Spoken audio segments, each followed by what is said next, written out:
Jean-André Lamontagne, bonjour. Bonjour Eric. À mi-campagne, en fait, maintenant, les élections vont bien. En fait, vous rencontrez les citoyens à Drummondville et les enjeux sont importants.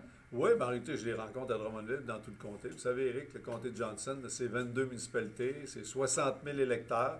Alors, depuis le lancement de la campagne, là, j'ai sillonné, j'ai fait la plupart des municipalités. Il me reste encore quelques-unes à faire, là, mais j'ai pu rencontrer de nombreux citoyens. Puis, naturellement, ben, les citoyens nous parlent de leurs enjeux, de ce qui les préoccupe. Puis après ça, ils ont des suggestions à nous faire. Puis, ça se passe bien. Si on parlait justement des enjeux importants dans notre région, évidemment, on a parlé de l'hôpital, on a parlé de l'aréna. Maintenant aussi, on parle de la précarité en emploi. En fait, pénurie d'emploi, c'est un mot qu'on entend fréquemment. Oui, mais je te dirais qu'un enjeu qu'on entend parler beaucoup, c'est le coût de la vie, là, parce qu'on l'a vu depuis plusieurs mois à quel point les gens ont été malmenés un peu par une augmentation subite des prix. Là. Puis nous, ben, en novembre dernier, janvier dernier, on a posé des gestes concrets pour venir aider les Québécois et Québécoises. Puis là, ben, on a des engagements de 4 mesures importantes là, pour venir les aider à faire face à l'inflation. Fait que ça, je te dirais, c'est un sujet vraiment qui revient souvent. La question de la main-d'œuvre, c'est un enjeu très important qui est à la grandeur du Québec, on s'entend là-dessus. Mais encore là, au meilleur de ce qui est disponible comme levier, là, on a vraiment mis en place une stratégie depuis qu'on a lancé l'opération main-d'œuvre au mois de novembre l'an passé. On a vraiment mis en place une stratégie là, pour chercher à avoir les meilleurs résultats possibles pour aider face à la rareté de la main-d'œuvre. Ça va être important. En fait, on s'attaque à un problème, rareté de main-d'œuvre, une pénurie. En fait, on parlait de rétention aussi d'employés. Déjà, c'est déjà important. On sait que c'est pour plusieurs années. Là. On est devant une problématique qui ne va pas s'atténuer dans les prochains mois. Non, ben c'est quelque chose qui touche tout le monde industriel, mais le Québec, vous savez, Eric, là, on a la deuxième société la plus vieillissante au monde avec le Japon. Alors, si on regarde devant nous, d'ici 2031, à chaque année, il y a davantage de personnes qui vont quitter le marché du travail qu'il y en a qui vont investir le marché du travail. Ça va appeler notre société là, à se transformer d'une façon radicale. Fait que d'un côté, oui, il y a tout un aspect d'automatisation, de robotisation de nos entreprises, une partie importante de la réponse qui vient dans la capacité de production de nos entreprises. Après ça, naturellement, c'est d'avoir la meilleure formation, d'avoir la meilleure façon possible d'aller chercher tous les talents qu'on a sur le territoire là, pour les mettre à contribution. Après ça, il y a toute la question là, d'aller chercher les travailleurs à l'extérieur du Québec, puis d'arrimer le plus possible leur contribution avec les besoins du marché. Puis après ça, il y a toute une question de formation. On a lancé des grands chantiers avec le ministère de l'Enseignement supérieur là, pour venir prioriser les secteurs de façon à pouvoir répondre à ces enjeux-là.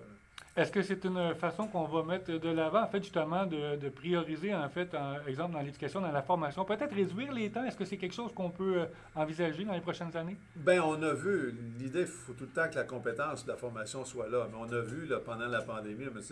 Legault a lancé l'opération pour aller chercher 10 000 préposés aux bénéficiaires, puis on a créé, au ministère de l'Enseignement supérieur, une formation en accéléré, de 3 mois, là, pour être capable d'aller chercher ces 10 000 personnes-là. Il y a d'autres formations là, où on cherche à accélérer, mais il reste une chose, exemple, une infirmière, un médecin. Il y a des enjeux, là, ça prend un certain nombre d'années de former les gens. Là. Sur la montagne, on parle d'achat local, c'est important. On a vu dans les derniers mois, en fait, les citoyens rajouter, en fait, dans la campagne que vous avez déjà mis en place, des achats locaux, des produits locaux.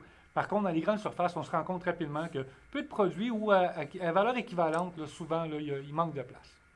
Bien, en réalité, pour augmenter, si on veut, la consommation de produits locaux, naturellement, la distribution, c'est très, très important. Il y a 80% à peu près de ce qui se consomme au Québec, c'est dans nos grands détaillants ou nos magasins de détail. Je vous dirais, Eric, que depuis le début de la pandémie, moi, j'ai été en contact avec nos grands détaillants, si on veut, là, qui sont principalement basés au Québec. Là. Et il y a énormément d'accueil, puis de flexibilité, puis de volonté, si on veut, là, de mettre en valeur les produits québécois. On a même des chaînes américaines qu'on a vu, que ce soit certaines viandes du Québec, des fraises du Québec. Fait que c'est un travail à faire de toujours mettre en valeur. Puis après ça, bien, plus nos producteurs, nos transformateurs sont compétitifs, sont bons, bien, plus ces entreprises-là aussi vont avoir un intérêt, si on veut, là, à venir acheter des produits du Québec. Là. Évidemment, la pandémie a été un enjeu important dans le dernier mandat et en fait, les réalisations étaient quand même présentes. Pouvez-vous me faire un bilan en fait, des réalisations sur le territoire de Drummond? Bien, c'est certain que, honnêtement, la pandémie, le 13 mars, quand on a eu à fermer l'économie, puis ça, l'impact que ça a eu pendant plus de 2 ans pour la population, ça a amené des défis incroyables pour notre société. Mais honnêtement, on est très fiers comment les Québécois, tous ensemble, de façon solidaire, là, se sont tenus pour qu'on puisse faire face à ces défis-là. Puis après ça, bien, très fier aussi de notre gouvernement, parce qu'en parallèle, on a continué à accomplir beaucoup, puis à faire des grandes réalisations. Puis naturellement, le dossier de l'Internet haute vitesse, pour moi, ça va être la plus grande fierté, parce que c'est un peu comme l'électrification de nos campagnes il y a 60 ans ou 70 ans. Après ça, plus proche, à Drummondville, c'est 4 écoles là, qui sont en construction, qui sont terminées d'être construites. On a annoncé l'agrandissement du cégep. Pour moi, c'est une nouvelle qui est exceptionnelle, extraordinaire. On a vu la construction du Centre national intégré du manufacturier intelligent.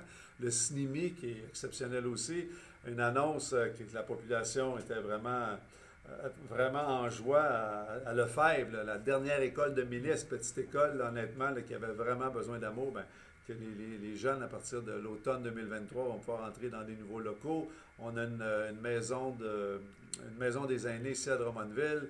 On a presque 400 places en garderie là, qui sont en chantier présentement. Fait que la liste est longue, je vous dirais. Là. Les investissements, au total, on a en éducation au Centre du Québec, je pense que c'est 335 millions qui a été investi. Puis la part du Lion est venue ici à Drummondville. Puis si on se compare les années libérales précédentes, là, je pense que c'était 35 millions là, qui avaient été investis. Fait qu'on parle d'un multiplicateur important. Fait que très, très heureux de ce qui a été accompli. Puis naturellement, ben, l'idée d'avoir un nouveau mandat, ben, c'est pour en faire encore davantage. La montagne, en fait, des enjeux importants pour la région et pour les prochaines années. Qu'est-ce que vous entrevoyez, en fait, concrètement pour les prochaines années? Bien, Eric, c'est sûr que ça va s'inscrire dans la continuité, là, parce qu'au bureau à Drummondville, on gère, on s'occupe des dossiers. Présentement, bien, le 4 octobre, les dossiers ne seront pas différents, naturellement. Toute la question de la santé, l'accessibilité aux soins de santé, bien, on a, d'un point de vue national, on a le plan Dubé. Là. M. Dubé a déposé il y a 2 mois son plan, mais c'est un plan qu'on va mettre en force si on est reconduit dans notre mandat, qui vise vraiment à rapprocher les services des citoyens, décentralisation. On a fait une annonce, Sébastien et moi, là, de lancer l'étude d'opportunités pour ultimement qu'on ait un hôpital régional à Drummondville. D'autres enjeux, toute la question des garderies, des services de garde. Bien, la MRC avait vraiment fait ses devoirs puis avait établi ses besoins à 500 nouvelles places. Bien, nous, on servirait de bord, puis on a eu 500 places pour la région, mais il y en avait 300 quelques au moment du déclenchement de l'élection qui étaient en chantier. Bien, c'est de s'assurer qu'on continue à faire le suivi là, pour que ça puisse se réaliser.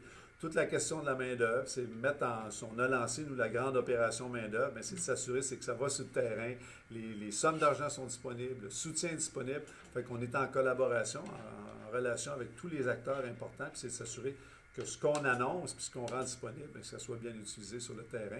Puis une dernière chose aussi, bien, vous savez, on a fait quelque chose d'assez exceptionnel pendant notre mandat, c'est de l'Internet haute vitesse à la grandeur du Québec. On est premier au Canada et de loin en termes de pénétration de l'Internet.